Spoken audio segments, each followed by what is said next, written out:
Efesios capítulo 1. Vamos a estudiar hoy los primeros dos capítulos de la epístola a los Efesios. Era un estudio que podría llamarle un estudio inductivo de la epístola del apóstol Pablo a los Efesios, que muestra en detalle aspectos, hermano, como por ejemplo el poder de Cristo y la iglesia, o el poder de Cristo que ha reposado en la iglesia, siempre bajo la temática de la iglesia victoriosa, que es el tema que hemos venido ministrando, compartiendo, y hoy queremos acentuar del por qué la iglesia es vencedora, por qué las puertas del Hades no prevalecen contra ella, que es lo que hemos venido esgrimiendo, ¿verdad? Y ahora vamos a ver la razón bíblica, la razón escritural del por qué de esa victoria. Amén, hermanos. Efesios capítulo 1, vamos a leer versos del 16 en adelante. Efesios capítulo 1, versos 16 en adelante. Dice la palabra al texto: no ceso de dar gracias por vosotros, haciendo memoria de vosotros en mis oraciones, para que el Dios de nuestro Señor Jesucristo, el Padre de gloria, os dé espíritu de sabiduría y de revelación en el conocimiento de Él, alumbrando los ojos de vuestro entendimiento, para que sepáis cuál es la esperanza a que Él os ha llamado y cuáles las riquezas de la gloria de su herencia en los santos, y cuál la supereminente grandeza de su poder para con nosotros, los que creemos, según la operación del poder de su fuerza, la cual operó en Cristo, resucitándole de los muertos y sentándole a su diestra en los lugares celestiales, sobre todo principado y autoridad y poder y señorío, y sobre todo nombre que se nombra, no solo en este siglo, sino también en el venidero. Que el Señor bendiga su palabra, hermanos amados. Note usted la manera tremenda como el apóstol introduce esta verdad, mostrando una actitud de agradecimiento, mostrando una gratitud de humillación y mostrando también una excelente paternidad en el sentido de un cuidado particular por la salud espiritual de la iglesia del Señor que había sido establecida en Éfeso. La epístola a los Efesios nos presenta, hermano, por decirlo así en términos generales, un misterio en el cual el apóstol Pablo, por el Espíritu, escuche bien, une los poderes y beneficios del cuerpo físico de Cristo con el cuerpo místico que es la iglesia. Entonces el apóstol está, por eso pide él, hermano, y con justa razón, él pide que venga de lo alto espíritu de sabiduría y de revelación, porque la mente natural, por preclara que sea o que parezca, no puede entender este misterio si no es bajo la luz estricta del Espíritu Santo, una luz, hermano, que permite que nuestra razón humana pueda ver con ojos espirituales ese misterio que está siendo revelado de cómo el poder que operó en el cuerpo físico de Jesús, ese cuerpo que el Padre le apropió, ese cuerpo material con el cual el Señor fue a la cruz del Calvario para hacer redención por la iglesia, ese poder que habitó, dice el apóstol que de alguna manera se unió con el cuerpo místico que es la iglesia. Para decirlo de una manera clara, el mismo poder que operó en Jesús, ese poder maravilloso, hermano, que le levantó de entre los muertos, ese poder especial, hermano, que permitió que el Señor saliera triunfante de la muerte segunda que se llevó a cabo en las regiones bajas del Seol, en el centro de la tierra misma, como dice el original griego. Muestra, hermano, que ese poder grande, ese poder inexplicable, ese poder que las palabras humanas no alcanzan, se quedan demasiado cortas para expresarlo. El apóstol Pablo dice que ese poder es el que tiene la iglesia, o para ser más personales en la enseñanza, es el poder que tiene usted y que tengo yo. ¿Cuántos dan gloria a Dios por eso? No mucho le alegra a usted, ¿verdad? Otra vez me cuesta a mí explicar, hermano, lo profundo. Pero si entendiéramos nosotros el poder que está operando en nuestra vida, porque somos la iglesia del Señor, nos quedaríamos extasiados, maravillados, porque dice la palabra categóricamente que el poder que actúa en usted y que actúa en mí es el mismo poder que operó en nuestro Señor Jesucristo. Aleluya, qué lindo eso, hermano, y por la fe podemos entenderlo. Entonces, por eso estoy destacando como una primera instancia la oración del apóstol, pidiendo sabiduría, pidiendo revelación y que se abran los ojos del entendimiento, pide él, para comprender la esperanza que tenemos y entonces poder disfrutar nuestra herencia, que es la fe. La herencia que dejó el Señor para la iglesia del tiempo presente es ese mover en fe, porque si la iglesia no tiene fe, si la iglesia no practica fe, si la iglesia no vive fe, la iglesia no conoce el evangelio. Conoce religión, conoce dogmática, conoce a saber cuántas otras cosas sistemáticas de la palabra, pero no conoce la esencia del evangelio, porque este evangelio, para conocerlo esencialmente, necesita que el pueblo tenga la herencia que el Señor dejó, que repito, es la herencia de la fe. La fe que permite, hermano, que tengamos certeza en aquello que se espera y convicción en lo que no se ve. Por eso es que el mundo secular, el mundo, por no llamarle de otra manera, el mundo perdido mejor, ¿verdad? El mundo irredento, al momento de analizar nuestra vida en Cristo, lo consideran una pérdida de tiempo. La reingeniería humana está hablando que para poder desarrollar pueblos, para poder desarrollar naciones, es necesario entrar al principio, le llaman ellos, de la optimización del tiempo. Entonces, para estos hombres que practican reingeniería humana, para ellos nosotros estamos perdiendo el tiempo, hermano. Tiempo que para ellos sería un tiempo de labor, un tiempo aprovechable, un tiempo útil. Para ellos es una pérdida, porque ellos no tienen fe. Por eso apuntalan a veces muy a la ligera y sin ninguna razón objetiva, apuntalan el hecho de que alabemos al Señor con tanta vehemencia, con tanta perseverancia, con tanta entrega, porque ellos lo consideran una locura, y es entendible porque dice la palabra que para el hombre natural, o como dice el griego interlineal, me gusta mucho como dice, para el animal hombre, las cosas del espíritu son una locura.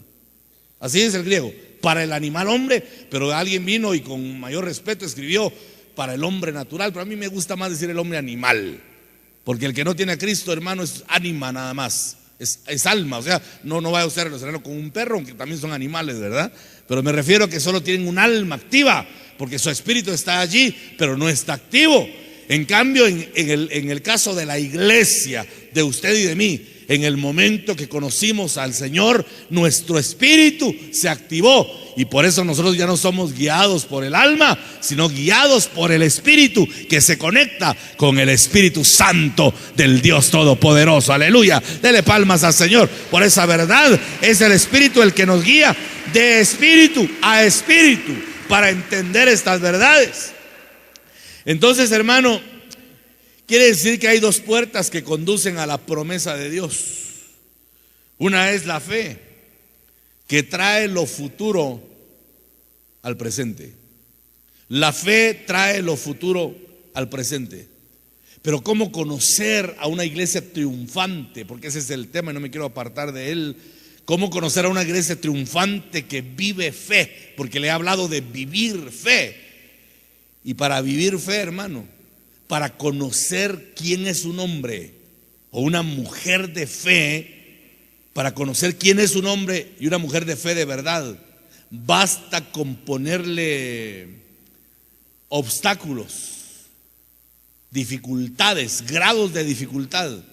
Si esa persona es una persona de fe, siempre va a tener una salida positiva en todo, porque la fe conecta el poder celestial con el poder terrenal, y por eso podemos traer por medio de la fe lo que está en el futuro nuestro lo podemos traer a nuestro presente. Y digo futuro nuestro porque para Dios no existe pasado, presente y futuro. Para Dios todo es presente. ¿Sabía usted eso? Dios no tiene pasado, Él no conoce pasado. Él tampoco vive futuro. Él todo lo que vive lo vive en presente. Por eso a veces nosotros nos aturdimos y decimos, ya Dios se tardó. Y para Dios todo está en presente. Él no tiene problemas con el tiempo, hermano. Él no tiene conflicto como nosotros que lloramos por el tiempo que quedó atrás, que sentimos nostalgia por los años mozos, por los años que se quedaron atrás en nuestro pasado. Pero Dios no tiene, hermano, problema con ello, porque el Señor Dios Todopoderoso, todo lo que hace se mueve en tiempo presente. Pero en el caso nuestro necesitamos la fe para poder traer del futuro al presente lo que Dios quiere. Y por eso le digo que así se conoce a una persona que tiene fe. El que tiene fe no mira dificultades. Cuando enviaron a reconocer la tierra prometida, la tierra de Canaán, y enviaron a aquellos espías que fueran a ver cómo era la tierra, que reconocieran el terreno, el grado de dificultad que pudiera aparecer para conquistarla. Y cuando regresaron, hermano, traían evidencias fabulosas, traían racimos de uvas que tenían que cargar 2 hombres. Imagínense, hermano, el tamaño de esos frutos. Y venían mostrando el fruto de la tierra. Y el pueblo dijo, ¡ala, qué tierra más maravillosa! Sí, dijeron ellos, pero el problema es que hay gigantes enormes. Parecíamos a los ojos de ellos como pequeñas langostas. Yo me pregunto, ¿y en qué momento los vieron los gigantes? Esa era la imaginación de ellos. Parecíamos a sus ojos como langostas. ¿Dice la Biblia que los vieron? Ellos vieron a los gigantes, pero no dice que los gigantes los vieron a ellos. Y 2 hombres, que dicho sea de paso, fueron los únicos de la generación antigua de Israel que poseyeron Canaán: Josué y Caleb. Y ellos dijeron, sí, es cierto, son un poquito altitos, como 3 metros. Pero si el Señor Dios Todopoderoso ha dicho que nos va a entregar la tierra, dicen ellos, van a ser pan comido para nosotros. No les temamos, vamos en el nombre de Jehová de los ejércitos. ¿Y qué dijo el pueblo? Amén. Dijeron, vamos. Dice que tomaron piedras y querían matarlos. ¿Cómo la gente se conecta más con la incredulidad que con la fe? ¿Cómo la gente se conecta de fácil con la incredulidad? Planteamos un problema de dificultad, hermano, y el que tiene fe dice, yo no veo problema en eso. No, vamos. Y el que no tiene fe razona. Y la mayoría se unen al que no tiene fe. El reino no funciona así.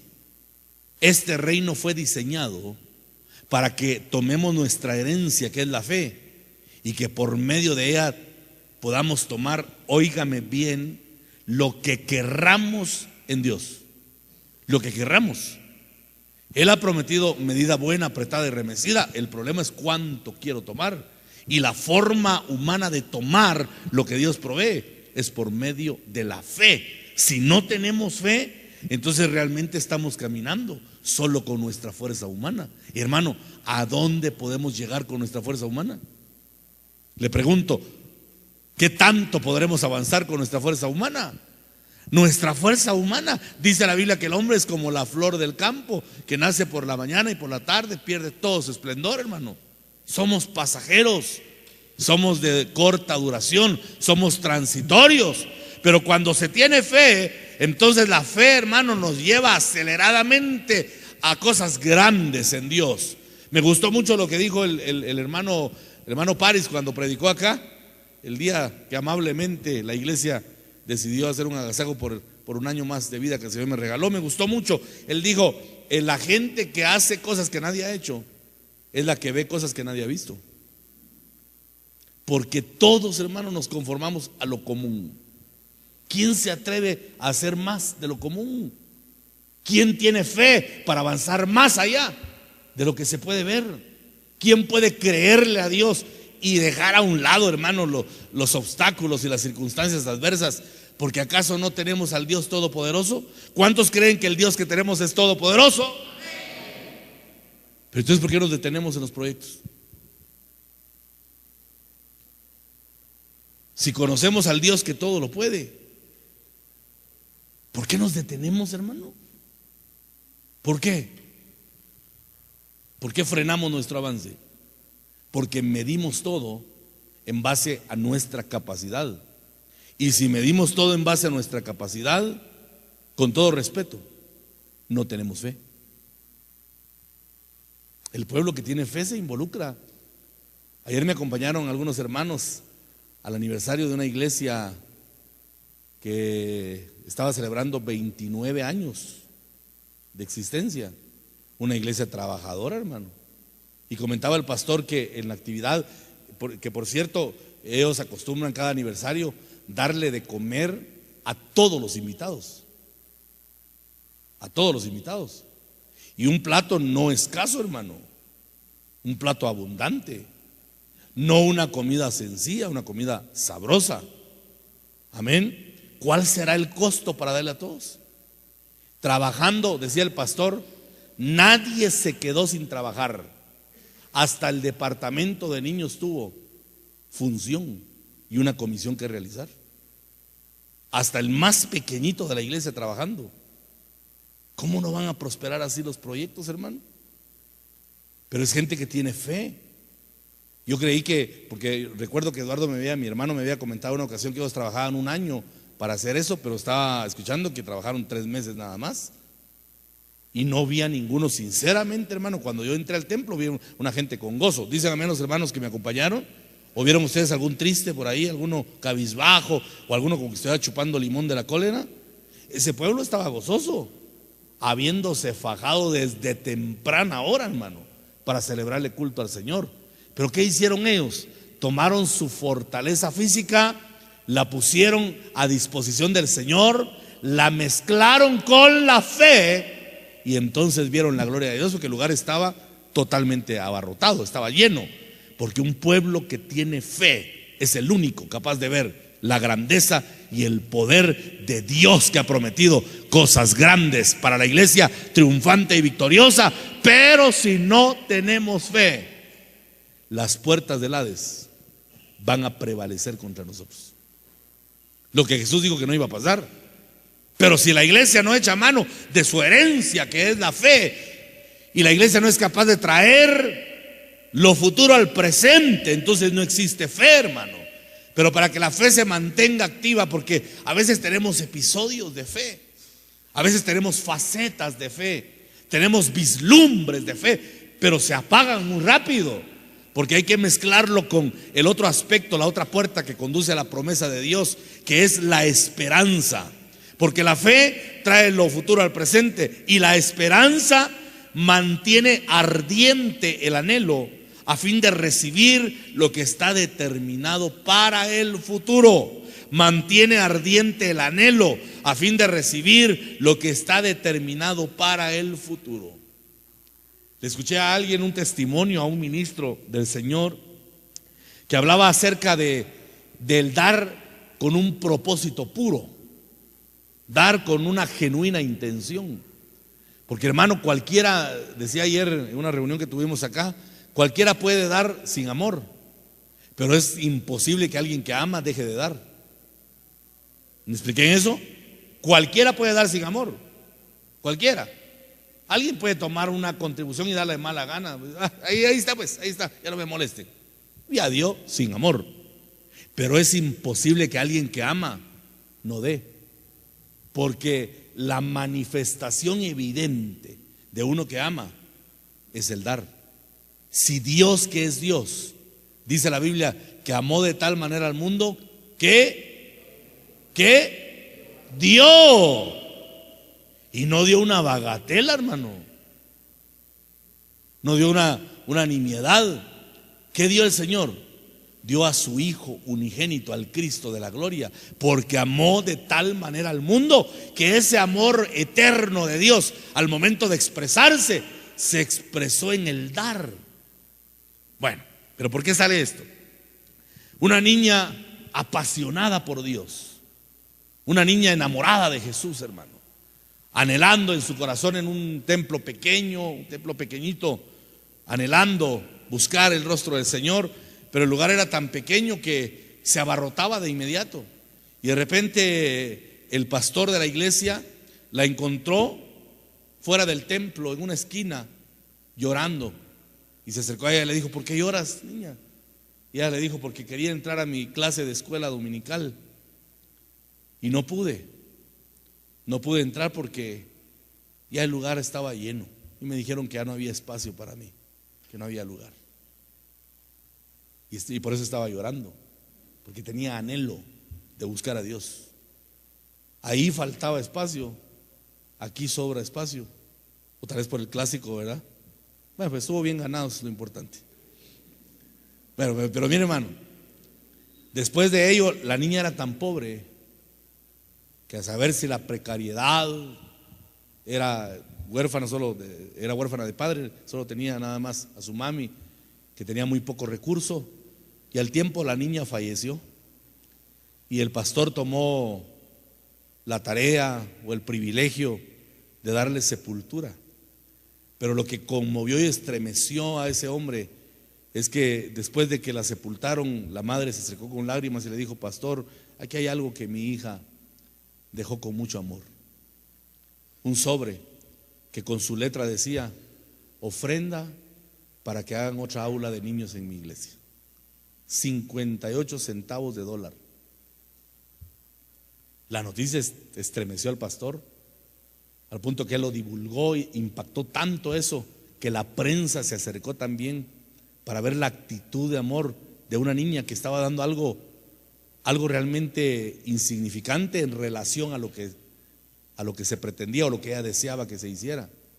Pero lo tremendo es que al momento de publicar la prensa, una persona escribió al correo del pastor, le dijo: pastor, le doy 4 millones de dólares a cambio de ese sobre con 58 centavos. Así lo hicieron, construyeron una iglesia de mucho lujo, con aulas para niños, por una niña que dio 58 centavos con amor y con el corazón lleno de fe para el Dios Todopoderoso. Porque cuando tú usas la fe, traes cosas increíbles, hermano, al presente. Aleluya. Dele fuerte las palmas al Señor. Por eso es que la actitud para darle a Dios determina mucho, hermano. Determina mucho la actitud con la cual nosotros damos al Señor. ¿Quién iba a pensar si aquella pequeña hubiera tenido conciencia? Porque estoy seguro que dio con amor, que dio con mucho anhelo, pero ella jamás se imaginó que lo poco de su ofrenda iba a ser el elemento suficiente para que se alcanzara el proyecto y mucho más. Así es Dios. Cuando el pueblo sabe tomar la fe y la esperanza que mantiene ardiente el anhelo, como esa niña que mantenía el anhelo o despertó la inquietud, que en medio de la adversidad no se puso a lamentar, no comenzó a decir: mejor busco otra iglesia donde haya suficientes aulas, sino que con mucha pasión comenzó a soñar, a desear, a pensar cómo ayudar a su iglesia para poder suplir las necesidades de esta. Porque la fe es la que activa al creer. La fe de obediencia nos lleva a la fe creativa, porque la fe comienza obedeciendo y termina creando. ¿Me explico en eso? Cuando obedecemos a Dios, cuando escuchamos y atendemos las demandas de Dios para nuestra vida, entonces la fe obediente comienza a actuar, hermano. Comienza a trabajar de una manera sobrenatural, al punto que nos lleva a una dimensión en la que la fe obediente comienza a ser una fe funcional, que hace lo que es a veces imposible para los hombres. Yo conozco, lo decía a los hermanos con los que empecé la obra, un Dios que de la nada es capaz de hacerlo todo. ¿Sí? Un Dios que de la nada es capaz de hacerlo todo. ¿Acaso no de la nada hizo todo Dios, pues? ¿Cuántos dicen amén? Y es lo que tiene perplejos a los científicos. Dicen: es que no es posible. De la nada algo, de la nada todo es imposible. Es imposible para el hombre, pero lo que es imposible para los hombres es posible para Dios, dice la palabra. Sí, tenemos fe, hermanos amados, para ser la iglesia victoriosa que Él espera. Aleluya. Porque cuando la fe activa Y cuando la iglesia cree, para los que creen, es el verso 19 de Efesios 1, se convierte o comienza a experimentar ese creer la supereminente grandeza de su poder. Repito, la supereminente grandeza de su poder. La versión popular Dios habla hoy dice: y cuán grande y sin límites es su poder. Repito, y cuán grande y sin límites es su poder. ¿Qué significa que no tiene límite? Le pregunto a usted, ¿qué significa que no tiene límites? ¿Aló? ¿Qué significa que no tiene límites? Y cuán grande y sin límites es su poder. ¿Qué significa? Que nada lo detiene. Porque un límite es un punto que detiene. Hasta ahí se llega, ese es el límite. Pero resulta que el poder de Dios no tiene límite. El poder de Dios trasciende, hermanos, circunstancias, trasciende tiempos, trasciende, hermanos, lo que pueda parecer. Por eso dice que para el que cree, la fe lo conecta con la supereminente grandeza de su poder. Y esta palabra, hermano, en el griego, supereminente, es una palabra que no se puede realmente transliterar al español, porque habla de una grandeza que no se puede explicar. No puedo yo explicarle. El español es muy corto en la expresión, hermano, pero cuando dice supereminente, ay Dios, habla de una grandeza inimaginable. Y dice la Biblia que esa grandeza inimaginable está al alcance. ¿De quién? Del que tiene fe y cree. Por eso dice la alabanza que los hermanos cantan acá: todo es posible si puedes. Todo es posible si puedes. ¿Pero qué dice que es posible? ¿Y cuántos creen que eso es verdad? Pero entonces, hermano, si creemos que es verdad, ¿por qué nos limitamos? Y la razón es una, y la respuesta es sencilla. ¿Sabe por qué nos limitamos? Porque los desafíos que aparecen en nuestro camino siempre los conectamos con nuestro recurso y no con el recurso de Dios. ¿Sí? Y dicho sea de paso, hermano, una de las frases que yo odio, y con odio jarocho, es cuando le digo a una persona: bien, hermano, que deseamos, ay pastor, pero ¿cuánto costará eso? Qué frase más ingrata esa, hermano. Pero si yo no tuviera fe, estaríamos metidos todavía en un templo de madera asándonos de calor ahorita. Pero yo siempre creí que era posible. Cuando el ingeniero vino, me dijo: pastor, esto más o menos cuesta 2 millones el proyecto que usted quiere. Disculpe la pregunta indiscreta, pastor, ¿tienen algo? Le dije: tenemos 600 que sales en caja para la honra y gloria del Señor. Qué bueno, me dijo él, por respeto, estoy seguro, por respeto y educación. Qué bueno, hermano, ya es algo. Pero ese poco, miren todo lo que se convirtió. Sí, porque dimos, pastor, sí es cierto. Pero ¿quién estaba detrás? ¿Acaso no el Dios Todopoderoso? Yo conozco iglesias que tienen 30 años y no tienen ni la mitad de esto. Porque todo es posible si podemos creer. Aleluya, dele palmas al Señor si usted cree eso. La fe tiene que conectarnos con el supereminente poder de Dios, la grandeza de su poder. Cuán grande y sin límites, es ilimitado el poder de Dios. Y el verso 20 de Efesios 1 agrega que es la misma fuerza que operó en Cristo. Así dice, ¿verdad? Voy a regresar un poco acá para leerlo. Dice,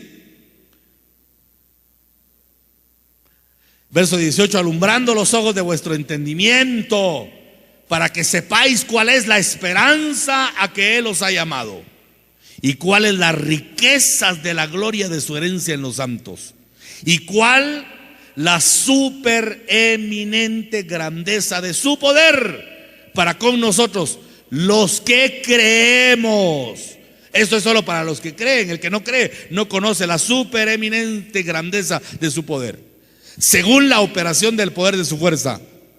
Verso 20: la cual operó ¿en quién, hermano? ¿La cual operó en quién?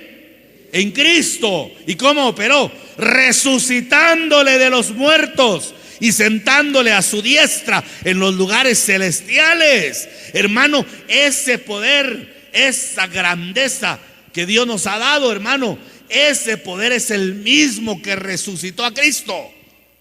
Pero la pregunta es, ¿dónde está? La pregunta es, ¿por qué no se ve? La pregunta es, ¿quién lo tiene? Efesios y el apóstol Pablo da por sentado que el que cree tiene, hermano, el supereminente poder y grandeza de Dios. Pero ¿dónde está? No aparece, porque no está en el espíritu, porque la fe está en el bolsillo. Y si miramos nuestro bolsillo, somos incapaces de hacer nada. Pero si miramos la fe, si miramos el poder que no tiene límites, entonces todo lo podemos en Cristo, que es nuestra fortaleza. Aleluya, dele palmas al Señor. Si tenemos fe, todo lo podemos en Cristo, que es nuestra fortaleza. Aleluya. Porque, hermanos, si este poder fue capaz de resucitar a Cristo de entre los muertos y de sentarle a la diestra del Padre en los lugares celestiales y ponerlo sobre todo principado, sobre toda autoridad, sobre todo poder, sobre todo señorío, sobre todo nombre que se nombra no solo en este siglo, sino también en el venidero. Entonces, ¿dónde está ese poder en nosotros? Yo hoy vengo, creo que más que con enseñanza, vengo con preguntas. ¿Dónde está ese poder? Que no se ve, que no aparece.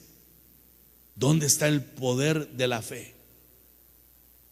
Porque, hermano amado, si hacemos una interpretación real de lo que le estoy predicando, quiere decir que para el que tiene fe no debieran aparecer límites. Como me dijo una persona, pastor, es que hay que ser realistas, pastor. Uno debe medirse y saber hasta dónde llega. Le digo, será usted. Yo no, hermano, yo no tengo límite. No, pastor, es que muchos no se miden y quedan frustrados. Hasta Jesús dijo que si alguno va a edificar, que se siente y que calcule, no sea que quede avergonzado. Hasta la Biblia mal interpretada. Si la palabra dice que la fe que Cristo dejó para la iglesia no tiene límite, para mí no tiene límite. Es el mismo poder que operó en Cristo. Y encontramos tres cosas importantes. Es el mismo poder, es el poder que levantó a Jesús de la tumba y es el poder que lo ascendió y lo sentó a la diestra del Padre, quien le confirió autoridad sobre todo lo que se nombra en este siglo y en el siglo venidero. Ahora aparece, hermano, la delegación de ese poder. Versos 22 y 23 de Efesios 1, por favor. Y sometió todas las cosas bajo sus pies. Ese es el versículo, hermanos. Y sometió todas las cosas bajo sus pies. Y lo dio por cabeza sobre todas las cosas. ¿A quién? A la iglesia, la cual es su cuerpo, la plenitud de aquel que todo lo llena en todo. Aleluya, hermano, démosle palmas al Señor. Ese poder nos lo delegaron a nosotros y por eso le hablo de una unión del poder que hubo en el cuerpo físico con el cuerpo místico que es la iglesia. Ahora sí, fuerte las palmas para el Todopoderoso y vivamos ese poder, entremos a ese poder, metámonos al desafío, hermanos. Entremos al desafío. Entremos al desafío. Llenémonos de fe. Creámosle a Dios. Pidamos, supliquemos que Él nos conecte con esa fe que es capaz de creer.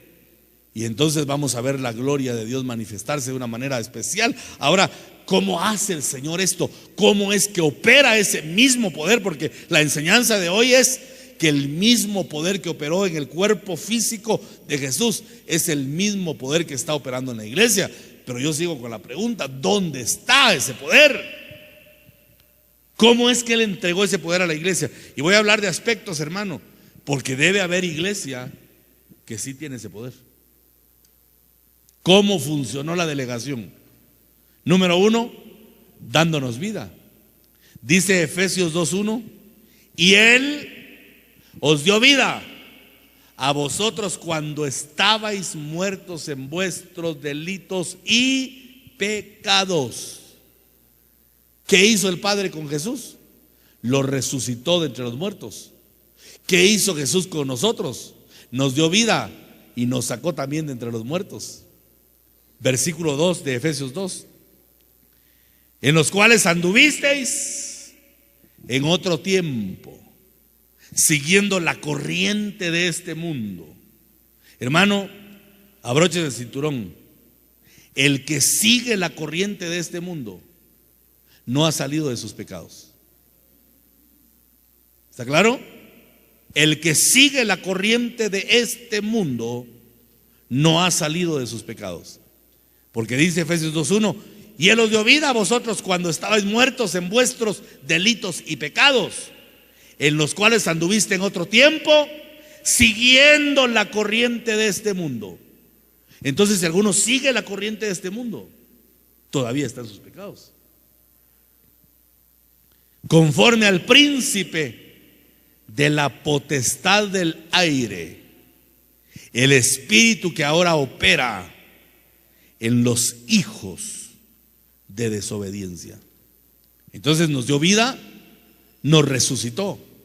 2, nos sacó de la corriente del mundo y del dominio de Satanás. Y número 3, dice el verso 3 de Efesios 2, entre los cuales también todos nosotros vivimos en otro tiempo. Mire cómo Pablo lo ve como tiempo pasado. En los deseos de nuestra carne, haciendo la voluntad de la carne y de los pensamientos. Y éramos por naturaleza hijos de ira, lo mismo que los demás. Bala, hermano, qué fuerte es. Qué bueno que Pablo dice que éramos, ¿verdad? Tiempo pasado. Éramos hijos de ira, lo mismo que los demás. Pero mire cómo el poder de Dios nos resucitó, nos sacó de la corriente mundanal y del dominio satánico, nos libertó del poder de la carne y de la naturaleza, de ira. De ahí nos sacó el Señor. ¿A qué me refiero cuando digo que nos sacó del poder de la carne? ¿Qué quiere decir eso, hermano? Que la carne no puede reinar más. Es que hay dos cosas, hermano. Mire pues, a ver si recuerdo esto. Las pasiones habitan en el alma y los deseos habitan en el cuerpo. Pasión es de origen almático y deseo es de origen corporal. Pero cuando la pasión del alma es muy intensa, comienza a conectarse con los deseos del cuerpo. Pero según el verso 3, la obra de Cristo en la cruz y el poder regenerativo o regenerador del Espíritu Santo rompió esa potencia. La carne no puede enseñorearse más de nosotros, hermano. Si los deseos carnales son más fuertes que nosotros, sinceramente habría que examinarse hasta qué punto la obra de Cristo es una realidad. ¿Sí? Habría que meditar hasta qué punto la obra de Cristo, o sea, la obra de Cristo sea una realidad en nosotros. No estoy diciendo que no es real la obra de Cristo. La obra de Cristo es suficiente y por supuesto muy real. Pero en nosotros, ¿qué tan real es? Si todavía la pasión o las pasiones del alma me llevan a los deseos de mi cuerpo carnal, entonces seguramente la obra de Cristo no ha aparecido aún porque yo no la he reconocido. Eso es lo que trata de explicar acá la palabra. Pero todos estos aspectos se viven por fe y para fe. Por eso la fe es fundamental, hermano. Porque sin fe, ¿qué dice la Biblia? Es imposible agradar a Dios. Sin fe no se puede agradar. Y si no agradamos, no vamos a verlo. Porque la fe nos lleva a la santidad. Y sin santidad nadie verá al Señor. Sin santidad nadie va a ver al Señor. Pero sigue el relato aún. Versículo 4 de Efesios 2. Pero Dios, que es rico en misericordia, por su gran amor con que nos amó. El poder, hermano, que actúa en nosotros vino porque el Señor nos manifestó su amor. Porque el Señor nos manifestó su amor. Y luego dice, versos 6 y 7, y juntamente con Él nos resucitó, y asimismo nos hizo sentar en los lugares celestiales con Cristo. Lo mismo que le pasó a Jesús, hermano. Lo levantan entre los muertos, lo sientan a la diestra del Padre. Y ahora Pablo está explicándonos que el mismo proceso que llevó el Señor es el mismo proceso que está actuando en nosotros. Y juntamente con Él nos resucitó, y asimismo nos hizo sentar en los lugares celestiales con Cristo Jesús, para mostrar en los siglos venideros las abundantes riquezas de su gracia en su bondad para con nosotros en Cristo Jesús. ¿Qué significa, hermano, que hizo sentarnos con Él? Número uno, que podemos ejercer toda autoridad espiritual, que debemos ejercer autoridad espiritual. Número dos, que debemos manifestar las riquezas de su gracia. Porque mire, hermano, cuando hablo de riquezas de su gracia, me refiero a favores que no merecemos. Las riquezas de su gloria van dirigidas al espíritu y al alma, son espirituales. Pero las riquezas de su gracia son para el cuerpo. Salud, ¿por qué no decirlo? Riqueza material. ¿Cree usted que Dios tiene problemas o que Él no quiere que usted tenga riqueza material? No, Él desea que la iglesia tenga abundancia. La iglesia de hecho debe manifestar las riquezas de su gracia. Porque, hermanitos amados, si nos dio a Cristo, ¿qué no podrá darnos? Si nos dio a Jesús, ¿qué no podrá darnos? ¿Qué habrá más valioso que la sangre de Jesucristo? ¿Habrá algo que valga más? Cuando el apóstol Pedro parangona la sangre con el dinero, dice que no nos redimió con cosas corruptibles como el oro y la plata, sino con la preciosa sangre del Cordero, como haciendo una diferencia entre lo que se corrompe, que es una palabra sinónima de la putrefacción, con algo que es tan santo, hermano, e incorruptible como la sangre de Jesús que nos ha redimido. Por eso vuelvo a insistir, si nos dio al Hijo, ¿qué no nos podrá dar el Señor? ¿Por qué tener temor de manifestar las riquezas de su gracia? Si estamos sentados con el Señor,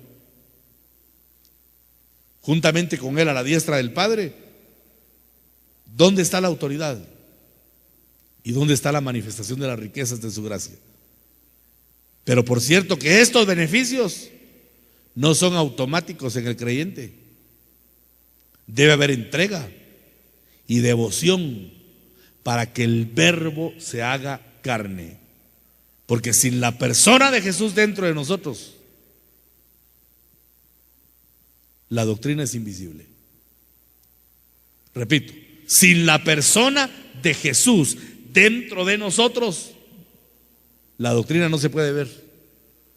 Y entonces caemos a un evangelio de rutina, caemos a un evangelio light, un evangelio ligero, caemos a un jueguito de culto. Y ese no es el evangelio. Evangelio es tener la autoridad que tuvo Jesús y manifestar las riquezas de su gracia como las manifestó el Señor también. Porque mire, hermano, decía antes de tomar el tiempo para la prédica, mientras invitaba a la iglesia a adorar, por cierto que he dicho los últimos días, y ahora lo digo ya como enseñanza, que la adoración es responder al primer mandamiento dado a Israel. Porque el primer mandamiento es: al Señor tu Dios adorarás. Entonces la adoración no es porque hoy se adoro porque me siento bien quebrantado, hoy no pude adorar porque me sentí, aquí son cuentos de que me sentí con libertad y no me sentí con libertad. Al Señor lo adoras porque lo adoras, es un mandamiento. Al Señor tu Dios adorarás. Eso no es una sugerencia, hermano. Pero les decía en ese momento, mientras ministraba la adoración, que no basta con ser adoptados, no basta con ser hijos. adoptados. Efesios 1:5, vaya conmigo a Efesios 1:5.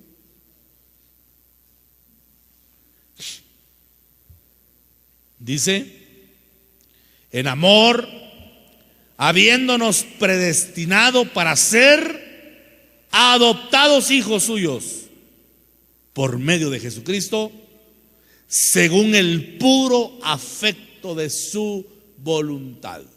¿Qué quiere decir eso? Que Él nos adoptó porque a Él plugo hacerlo, ¿verdad? Punto. Es el puro afecto de su voluntad. En amor, habiéndonos predestinado para ser adoptados hijos suyos por medio de Jesucristo, según el puro afecto de su voluntad. Hermano, ¿cuántos hemos creído en Jesús? No oigo. ¿Cuántos hemos creído en Jesús? Amén. Entonces ya nos adoptaron. Pero no basta con ser adoptados. Hay que ser aceptos. Adoptados ya somos, pero ¿seremos aceptos? Efesios 1:6. O leamos el 5 para que lo conectemos con el 6. En amor, habiéndonos predestinado para ser adoptados hijos suyos por medio de Jesucristo, según el puro afecto de su voluntad. Esto es gracia, ¿verdad? Aquí no entran nuestras oraciones, nada. Fue por el puro afecto de su voluntad, para alabanza de la gloria de su gracia, con la cual nos hizo aceptos en el amado. Entonces, ¿qué dice que es lo que nos hace aceptos en el amado? ¿Qué dice, hermano, que es lo que nos hace aceptos? La alabanza. O sea, hermano, que el que no alaba, ay, ¿cómo le digo esto? No es acepto. O mejor se lo voy a decir en original griego: el que no alaba, ya se lo chupó la bruja. Ahí sí me entendió, ¿verdad? Porque es adoptado, pero no acepto. Es serio eso, ¿verdad? ¿Cómo así, pastor? Como aquel padre que la madre se muere por adoptar un bebé y el padre o el esposo no quiere. No, a mí no me gustan los niños. No quiero, ya quítate esa idea. Pero insiste tanto la esposa que, va, adoptémoslo pues. Y ahí está, ay, mira qué lindo, cuánto deseaba esto. Sí, pues, a mí no me interesa. Ese niño es adoptado, pero no es acepto. El que no adora a Dios es hijo, pero no acepto por Dios. Y es que eso tiene sentido. Hay padres naturales, hermano, que pueden tener tendencia, aunque eso es muy poco probable, pero ocurre. Hay padres naturales que pueden tener tendencia al desprecio de los hijos. Hay hijos que se han sentido en algún momento despreciados. Pero generalmente lo que marca la diferencia entre el nivel de amor de un padre a un hijo es el nivel de cariño del hijo al padre. Ah, es que mi papá a mí no me quiere, en cambio por ese otro sí da la vida. Pero es que ese otro da la vida por él también. ¿Me explico? Papito lindo, y sobre todo las niñas, ¿verdad? Papadito chulo, lo abrazan al papá, lo besan. Y el padre quiere mucho a las hijas. En cambio el hijo es más papas y santos, el padre es igual, es hijo. Pero ¿qué tan acepto es? La alabanza es el momento en el que la iglesia le muestra el cariño al padre. Te adoro, Padre bendito. Te amo, mi Señor. ¿Cómo no vas a ser acepto? Pero si en el momento de la adoración, chateando, mirando el Facebook, eres hijo, pero ¿serás acepto delante de Dios? Esa es la pregunta. Y hermano, créame que para ser buen adorador hay que ser buen hombre y buena mujer de fe. Porque solo el que cree que Dios existe es capaz de adorarle. Solo el que cree que Dios existe es capaz de levantar clamor de adoración. Porque sabe que hay alguien que lo escucha, que no, ay, qué aburrido que soy. Todo el mundo adorando y él pensando en cómo se quedó la casa, a ver si no se quedó puesta la plancha conectada, la estufa. Saber pensando qué cosas, hermano. Otros pensando cuánto tiempo irá a predicar el pastor, ojalá que termine rápido. Quiero ir a ver el resumen del clásico. Saber qué cosas, hermano. Pero aquel que tiene fe y es adorador, se pierde. Se pierde, no hay tiempo, no hay nada, no existe nada, hermano. Fíjese que en un momento de adoración, usted ha entrado en un momento profundo de adoración, ¿verdad? Hermano, en un momento profundo de adoración, esa es mi experiencia personal, ni siquiera se escucha el murmullo de la gente. Llega un momento en que uno no escucha nada, hermano. Nada, solo contemplando al Señor, nada más, solo, ¿verdad? Contemplando al Cristo de la gloria, viendo su majestad, viendo su hermosura, adorándole en espíritu y verdad. Y entonces eres acepto, porque el Padre te ama de manera muy, muy, muy, muy especial, porque estás adorándole, hermano, porque estás dándole la alabanza de la gloria de su gracia, o sea, la alabanza de la gloria de su nombre, con la cual nos hizo aceptos. Pablo está diciendo, es por medio de la alabanza, es a través de la alabanza que el Padre te va a aceptar. La iglesia tiene que aprender a alabar, hermano. La iglesia tiene que saber conectarse. Ya con esto usted tendría que entender que el momento más importante del culto, sobre todo el momento adorativo, no es la alabanza que cantamos mecánicamente, la alabanza que aprendemos una letra. No, el momento más importante es ¿qué le vas a decir tú a Dios? Pero cantamos con letra aprendida, hermano. Te amo, Señor, te alabo, te bendigo y te exalto. Letra aprendida. Bueno, ahora, hermano, te toca a ti. ¿Qué le va a decir al Señor? Y no hayas que decirle. Imagine usted un hijo que no puede decirle nada al papá. Yo he estado yo metí a camisa de 11 de vara, ¿verdad? En actividades de cumpleaños, y ahí están los niños y un regalo, dígale a su papi. No, aquí está esto, toma. Ay, qué desamorado, este ingrato, digo. No pueden expresar nada. Bueno, a saber por qué también, ¿verdad? Pero el Padre bueno, que es Dios, Él no nos ha hecho ningún mal. Dios no es mal padre. ¿Cuántos dicen amén? Él es un buen padre. ¿Cuántos dicen amén? Entonces, ¿cómo no expresarle, hermano, adoración y palabras de amor al que tanto nos ha amado? Entonces eres acepto. Y los aceptos son los que tienen el poder que actuó también en Cristo. Porque el Padre llega a amarlos tanto que hace descender la misma gracia y la misma virtud que operó también en Jesús. Hermano, Dios últimamente me ha estado hablando. Yo espero que usted no menosprecie la palabra, porque con Cristo el que no recoge desparrama, hermano. Dios me ha estado hablando, me ha estado mostrando tantas cosas para la iglesia, porque siento, y esta es mi perspectiva pastoral, que quizá no debiera decirla, pero Dios sabe que hay muchas cosas que tenemos que corregir. Hay muchas cosas que tenemos que corregir. Y una de esas cosas es el respeto a Dios.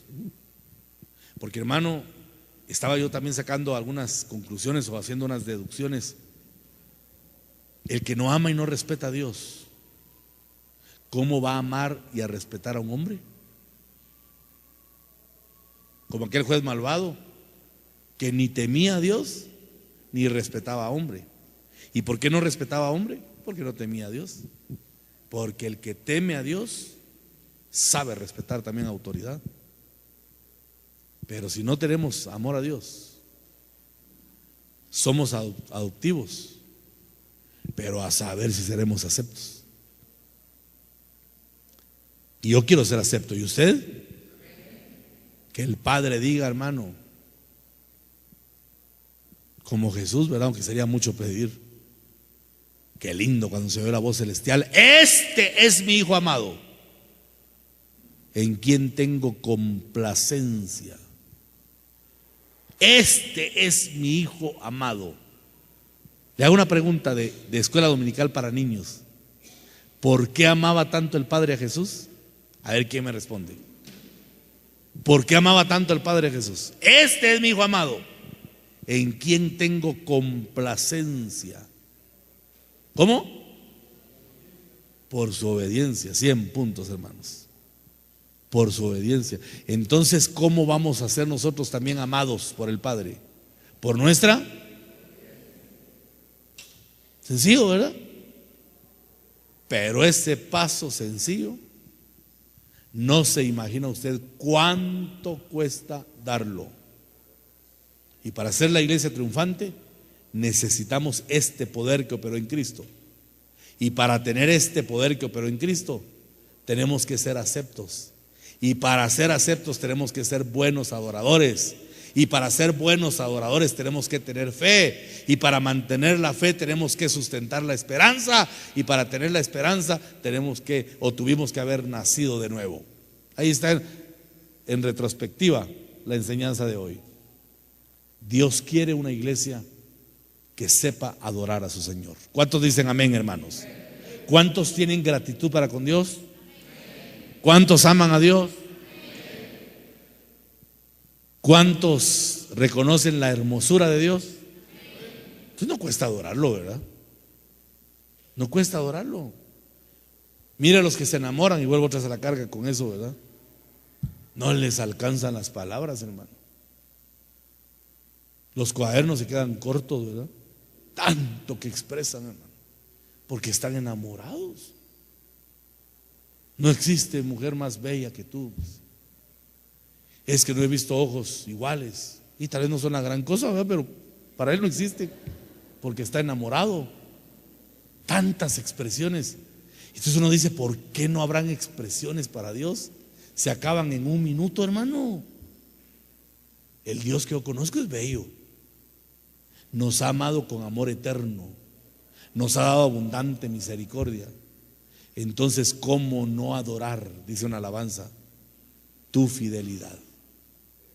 Amén. Pónganse de pie. Vamos a adorar un momento esta tarde.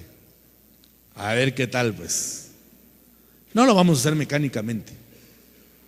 Primero quiero que comiences a conectarte con todo lo bueno que Dios te ha hecho. Todo es bueno, Él nunca nos ha hecho nada malo.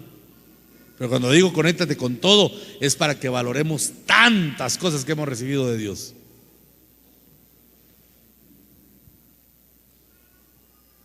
Y que le adoremos, hermano. Hay una sola razón por la cual la iglesia no puede adorar. Y esa sola razón se llama pecado oculto. Cuando Acán tomó el manto babilónico de los lingotes de oro,